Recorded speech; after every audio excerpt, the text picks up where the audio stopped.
Civil war in Syria continues, and a lot of questions have been raised about who exactly the rebels are and who the U.S. could be helping with a strike. Our chief foreign correspondent, Richard Engel, with us from overseas tonight with an exclusive look at how al-Qaeda is increasingly in this fight. Richard, good evening. Good evening, Brian. The U.S. has decided it is not going to intervene in Syria, at least for now, but al-Qaeda is. And every day we see its fighters in this city, in the streets, at the airports, heading into Syria.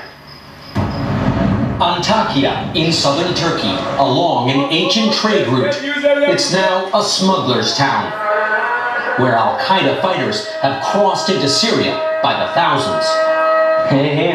If Muslims anywhere are oppressed and cannot defend themselves, we have to support them. Abu Abdurrahman from Tunisia dropped out of college to fight with al-Qaeda in Syria. He agreed to be interviewed only if he could hide his face. The United States is considering launching military strikes against Syria.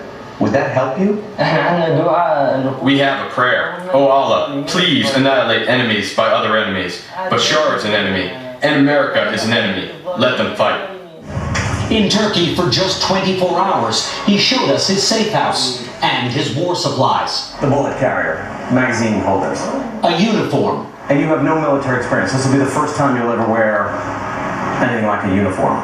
He says this is the happiest moment of his life. You're smiling. I can see even through the mask. Praise Allah. I am happy. Why are you so happy? Because this was a dream for me, to wage jihad, to bleed for Allah and no other. The smuggler who helped Abu Abdurrahman told us he personally has moved 300 foreign fighters from Turkey to Syria in the last 4 months. And in this area now, there are many other smugglers doing exactly the same thing. Parts of northern Syria already look like an al-Qaeda state, with public executions. A man being whipped for marrying a woman too soon after her divorce.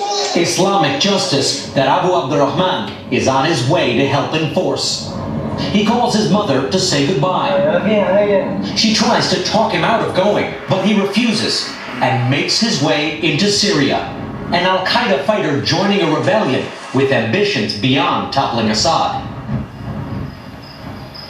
Many people in Antakya, the Turkish residents, are not happy at all that these extremists are transiting through this city, worrying that one day could become a danger for them. Brian? Incredible story of how this conflict is changing. Richard Engel with us tonight from Turkey. Richard, thanks. For the generation before ours, December